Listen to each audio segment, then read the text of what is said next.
आज के समय की एक घटना सुनाऊं। एक बार क्या हुआ, रेलगाड़ी के एक डिब्बे में कुछ नवयुवक विद्यार्थी चढ़े, लड़के 10-12 लड़के, और संयोग की बात वो डिब्बा खाली था। एक बूढ़ा आदमी किनारे सीट पर बैठा अपनी माला लिए राम राम राम राम राम राम कर रहा है, और लड़के देखा।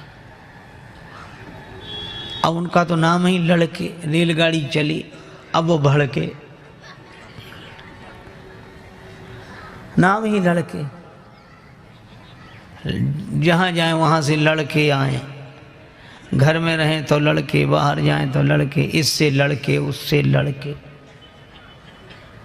अब रेलगाड़ी चल रही थी, वो 10-12 लोग लड़के बोले कि बड़े बोर हो रहे, कुछ करो। कहा इसमें क्या करोगे, बैठे रहो आराम से। कहा नहीं कुछ तो करो। कहा क्या करें। कहा जंजीर खींचो, गाड़ी रोको। अरे कहा देखते नहीं 500 रुपये जुर्माना और 6 महीने कैद, साफ साफ लिखा, या दोनों हो सकते। तो कहा हम लोग इतने लोग हैं, 500 रुपये इकट्ठा नहीं कर सकते। कर ले। कहा फिर जंजीर खींचेंगे। अब 500 जरूरी थोड़े, किसी ने 100 दिए, किसी ने 200 दिए, 1200 रुपये हुए। और 1200 रुपये उनमें से एक मुख्य आदमी था, उसके लड़के की जेब में रख दिए और कहा कि अब जंजीर खींचो। पहले तो पैसा लगेगा नहीं, लगेगा दे देंगे, पैसा है तो पास में, खींचो। तब तक एक लड़का बोला एक नया पैसा नहीं लगेगा, जंजीर हम खींचेंगे, गाड़ी रुकेगी, अधिकारी आएंगे, नाम इस बूढ़े का लगा देंगे किसने जंजीर खींची।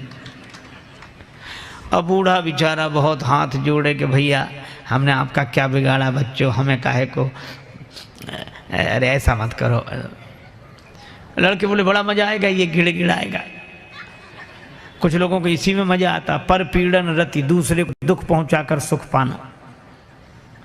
और अंत में यह हुआ कि लड़कों ने जंजीर खींच दी। मुख्य चेकिंग थी, अधिकारियों को लड़के ही बुला लाए। इस बूढ़े ने जंजीर खींची, इस बूढ़े ने जंजीर खींची। अब वृद्ध बड़ा हैरान कि अगर हम कहें भी कि हमने जंजीर नहीं खींची तो मानेगा कौन। ये 10-12 लड़के और सब हमारे बारे में यही कह रहे हैं कि जंजीर खींची।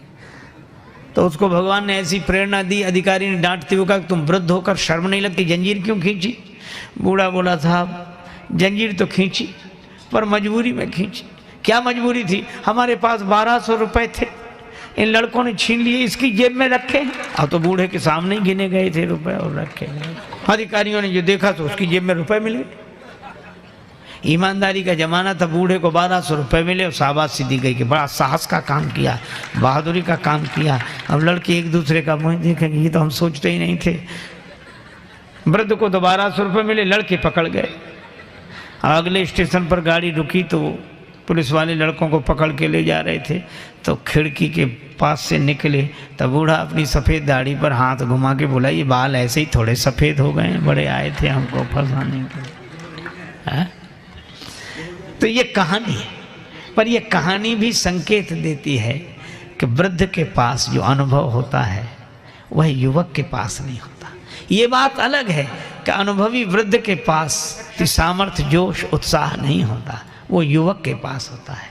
तो युवक अपने उत्साह का उपयोग वृद्धों के अनुभव के आधार पर समाज और राष्ट्र के निर्माण में करे।